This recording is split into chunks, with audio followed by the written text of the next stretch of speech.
샬롬 할렐루야. 마태복음 13장 3절에서 9절.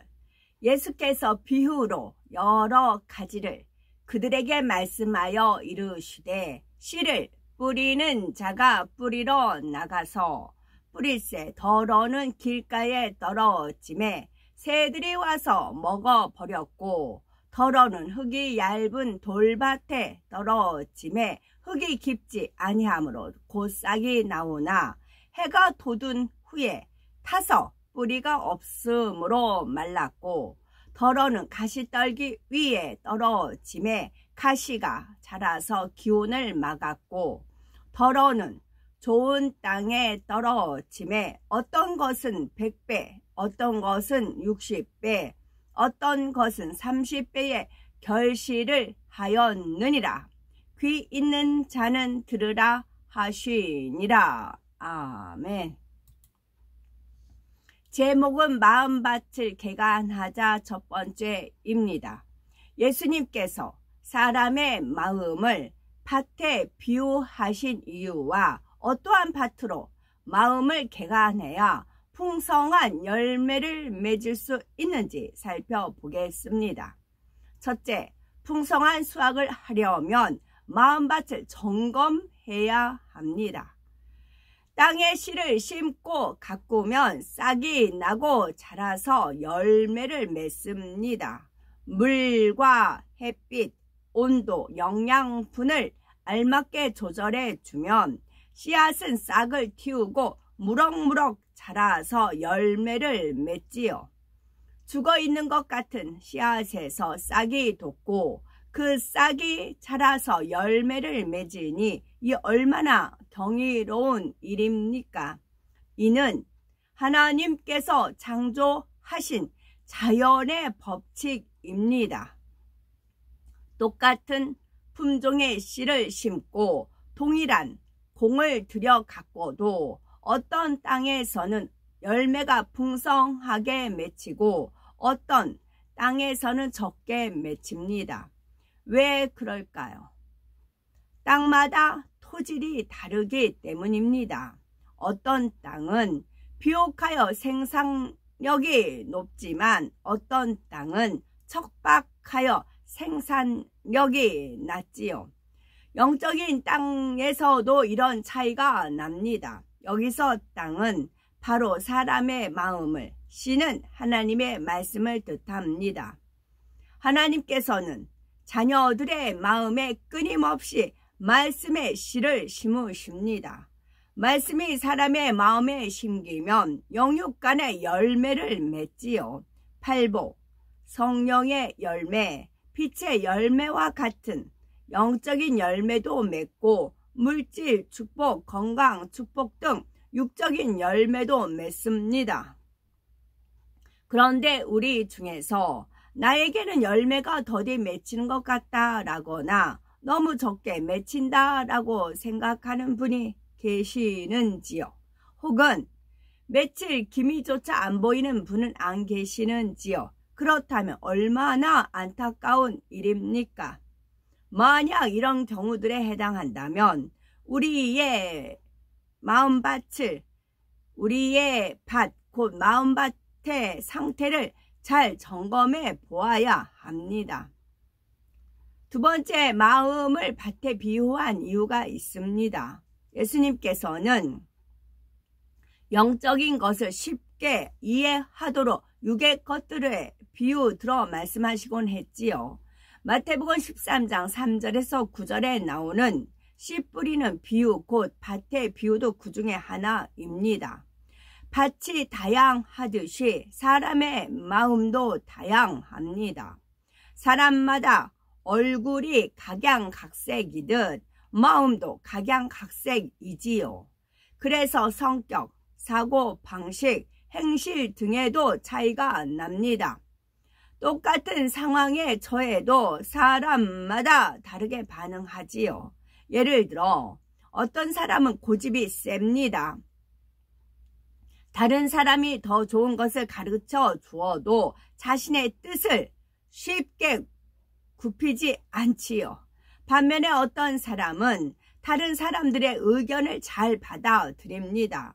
또 어떤 사람은 마음이 거치니 말과 행동도 거칠지요.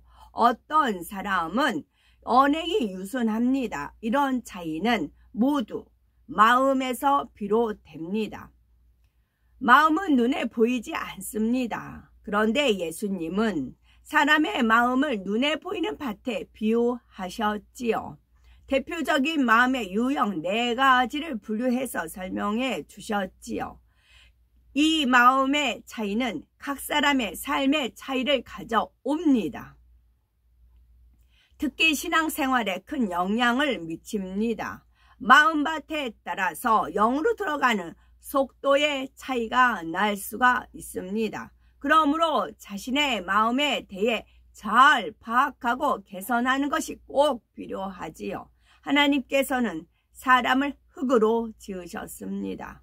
그래서 예수님은 사람의 마음을 땅 곧 흙으로 이루어진 밭에 비유하여 설명하신 것이지요. 흙은 그 안에 무엇을 첨가하느냐에 따라서 성질이 달라지는 특징이 있습니다. 좋은 성분을 섞으면 좋은 흙이 되고 나쁜 성분을 섞으면 나쁜 흙이 되지요. 예를 들어 아무리 좋은 밭이라도 거기에 쓰레기를 잔뜩 묻거나 오염된 폐수를 부으면 황폐한 밭이 됩니다. 반면에 토질이 나쁜 밭이라도 나쁜 성분을 골라내고 적당량의 거름을 주면 좋은 밭이 됩니다. 사람의 마음도 그렇습니다. 마음에 선을 심으면 선한 마음이 되고 악을 심으면 악한 마음이 되지요. 어떤 성분을 첨가하느냐에 따라서 흙의 좋고 나쁨이 달라진다라고 되어 있어요. 이제 지극히 인본주의자가 있는데 다른 사람들은 일반적으로 그걸 몰라요. 근데 저는 주님이 하나님께서 조명을 해 주셔서 저자가 인본주의자라고 이제 확신을 가졌고 또 증거도 잡았고 여러 가지 면에서 그랬어요. 왜냐하면 많은 사람들이 붙였기 때문에 아리송송한 케이스가 있었어요. 그러나 이제 확실한 증거를 잡아서 이제 저도 이제 결정을 내렸죠.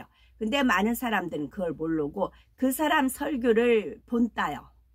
그리고 본인 설교에 응용을 해요. 그대로 응용을 해요. 그랬을 때 그 응용한 사람의 성장이 더뎌요. 영적으로.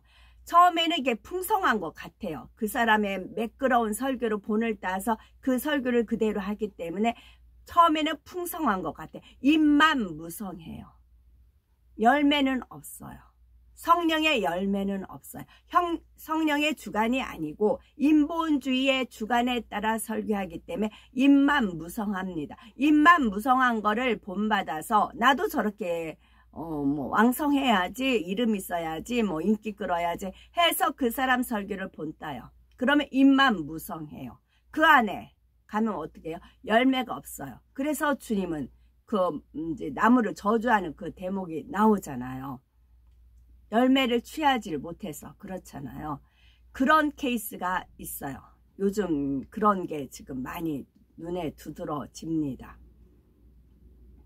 그거는 입만 봐서 그래요. 그 사람 열매를 봐야 되는데 열매는 안 보고 입만 보고 본받아서 그래요.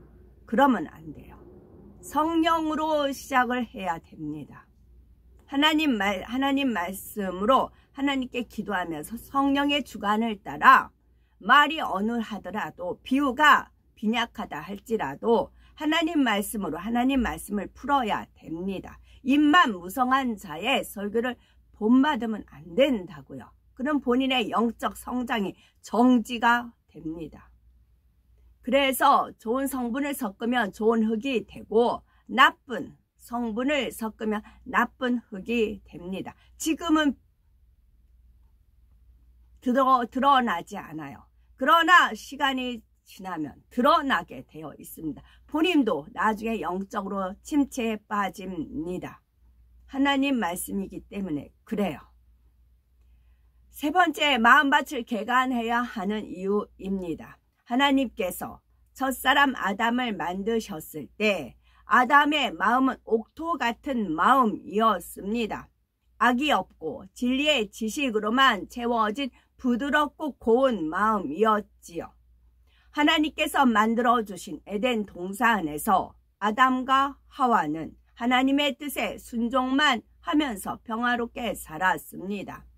그런데 하나님께서 결코 먹지 말라고 하신 선악과를 먹음으로 불순종한 순간부터 그 마음이 황폐해지기 시작했습니다.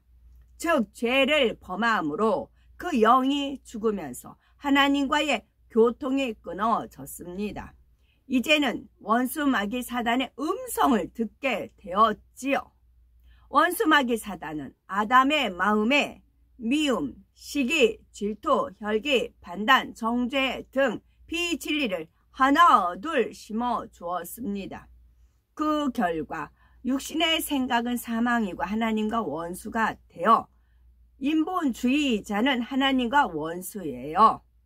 하나님의 뜻에 순종도 못하고 굴복하지도 못합니다. 지가 하나님이에요.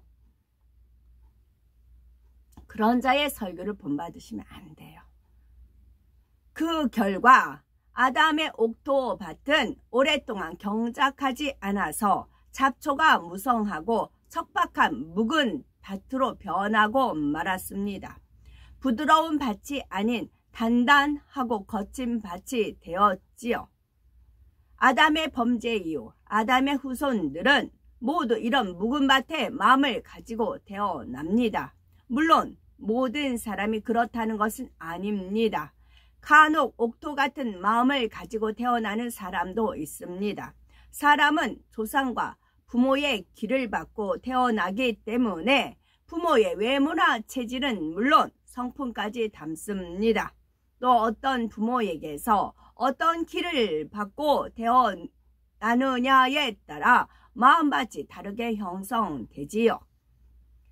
그런데 옥토 같은 마음밭을 타고났다고 해도 관리를 잘하지 않으면 성장하면서 마음밭이 황폐해지기도 합니다. 어떤 환경 속에서 어떤 가르침을 받고 자라느냐에 따라서도 마음밭이 달라지기 때문이지요. 물론 조금 질이 좋지 않은 마음밭을 가지고 태어났다고 해도 자꾸 선과 사랑 등 진리만 심어주면, 즉 개간하면 좋은 밭이 될 수가 있습니다. 그러나 오늘날 세상이 워낙 죄에 물들다 보니 아이가 태어나면 대부분 자라면서 비진리를 보고 듣고 마음에 심어 나갑니다. 어린 나이부터 텔레비전 등 대중 매체의 영향을 받아 세상 풍조에 물듭니다. 또 서로 미워하고 싸우는 모습을 늘 보고 듣다 보니 성장하면서 마음밭에 비진리의 속성들이 심어집니다. 인본주의자들은 마음의 할례를 강조를 안 해요. 마음의 할례하는 것은 엄청 고통스러워요. 일단 자기 마음을 점검을 해야 되잖아요. 나는 성결되고 싶고, 나는 거룩하고, 나는 경건하고, 나는 하나님 말씀대로 사는 것 같은데 외식이죠. 위선이죠. 위선으로 포장이 되어 있잖아요. 이거를 들춰내야 됩니다. 솔직하게 하나님 앞에 다 세상 말로 까발려야 됩니다. 그러려고 하니 고통이스럽지요. 그러니까 그건 덮습니다. 싹 덮어요. 그리고 그럴듯한 미사 여구만 늘어놓는 겁니다. 인본주의자들은요. 그래서 입만 무성하다고, 열매가 없으므로 주님께서 저주하신다고요. 그래서 마음밭을 개간해야 됩니다. 지금이라도 서서히 호미질 시작을 하세요. 가장자리부터, 잡초부터 뽑기 시작을 하세요. 그러다 보면 잡초를 뽑기 시작을 하다 보면 잡초의 그 뿌리가 엄청 길게 쫙 뻗어 있는 것이 나와. 나중에 뽑아지지도 않아요. 그럴 때 온 힘을 다해서 전력을 내어 막 뽑아요. 그랬을 때 나의 악의 쓴뿌리가 나와요. 이제 그걸 뿌리고 나면 거기에 또 잔뿌리가 또 비가 한번 오면 또 잡초가 자라잖아요. 그러면 비 오기를 기다렸다는 듯이 그때 가서 또 뽑아내면 됩니다. 비 오기를 기다렸다는 것은 하나님께서 은혜와 능력 주실 때가 있어요. 그럴 때 그런 기회를 잡아서 또 옥토박 개가 나기를 게을리지 아니하시면, 그러면서 하나님 말씀대로 행하다 보면 나도 모르게 어느덧 반석에 서 있어요. 그런 작업을 해야 돼요. 이것만이 살 길이에요. 어떤 아이들은 어렸을 때부터 교육을 잘 받아서 그래도 비교적 좋은 마음밭이 형성됩니다. 부모가 진리로 잘 양육하여 비교적 옥토에 가까운 마음이 만들어지기도 합니다. 세상의 교양으로 가르침 받아서 나름대로 좋은 마음밭이 형성되기도 하지요. 이렇게 세상에서라도 좋은 마음밭을 형성해온 사람은 진리 안에 들어오면 그 마음을 옥토로 개간하기가 비교적 쉽습니다. 교양으로 다져온 마음이라도 진리에 비춰보면 개간해야 할 부분을 많이 발견하게 되지요. 또 사람은 누구나 기본적으로 태어날 때 조상으로부터 죄성이 포함된 마음밭을 물려받습니다. 그러기 때문에 그 누구도 예외 없이 주님을 영접하면 참 옥토로 개간하는 과정을 거쳐야 합니다. 옥토로 개간한다는 것은 간단히 말해서 마음에서 죄성을 비롯한 비진리들을 뽑아내는 것을 말합니다. 우리가 마음밭을 개간한 후에 씨를 심어야 많은 열매를 맺을 수가 있습니다.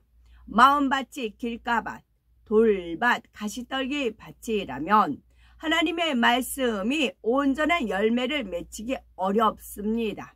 싹이 나지 않거나 싹이 나도 말라 죽고 열매를 맺더라도 부실하지요. 그러나 하나님의 말씀을 옥토에 심으면 30배, 60배, 100배의 열매를 맺습니다. 갈라디아서 6장 7절에 사람이 무엇으로 심든지 그대로 거두리라 하신 말씀처럼 심은 대로 거두는 것이 영계의 법칙이기 때문입니다. 끝으로 네 번째, 하나님께서 처음 만들어주신 옥토로 회복을 해야 합니다. 주님을 영접하고 하나님의 자녀가 되면 아담의 범죄 후로 묵은 밭이 된 마음밭을 개간하는 작업이 시작이 됩니다.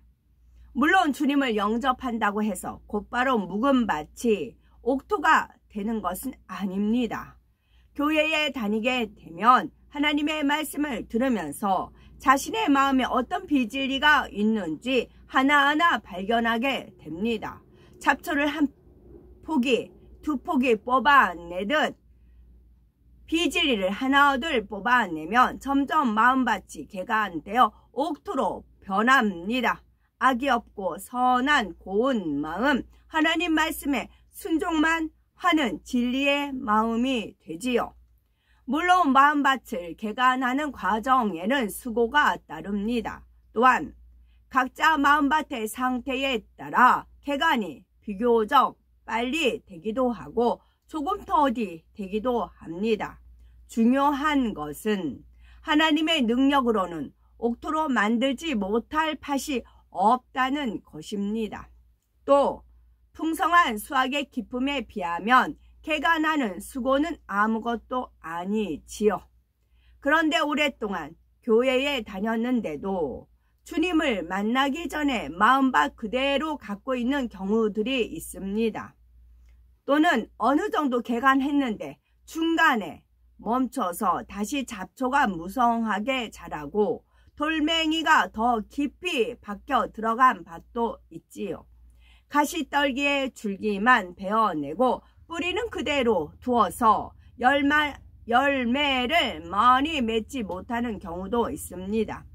또 돌멩이나 가시떨기 같은 것은 다 걷어냈는데 부지런히 씨를 심는 작업을 하지 않아서 밭의 비옥함에 비해 열매가 적은 분도 있습니다.